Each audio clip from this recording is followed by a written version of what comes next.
ए वडगावकर, तो माझ्यावर डोळे रोखीत म्हणाला.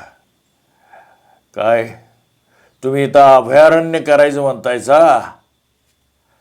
डोक्यातनं तुम्ही विचार काढून टाका.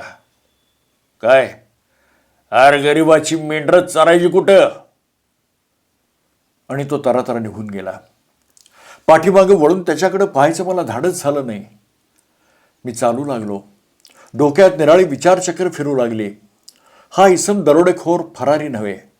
दरोडेखोर कोणाला काही सांगायच्या फंदात पडत नाहीत. ती गुर्मी फक्त खुनी फराऱ्यांच्याकडं. मला भेटलेला फरारी हा खुनीच होता. कोण हा आणि यानं कोणाचा खून केलाय? मी माझ्या विश्वासातील एका फौजदार मित्राला भेटलो. फराऱ्याचं पूर्ण वर्णन ऐकताच फौजदार एकदम म्हणाला, अरे तो बापू बिरू वाटेगावकरच. बापरे, मेलो. बापू बिरूच्या खात्यावर 4-5 खून जमा असल्याचं माझ्या कानावर होतं. फौजदारानं पण धीर दिला.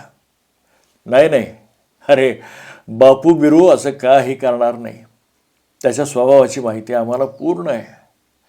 तुम्ही त्याचे काही वैरी नाही आहे ना, तेव्हा बिनधास्त असा.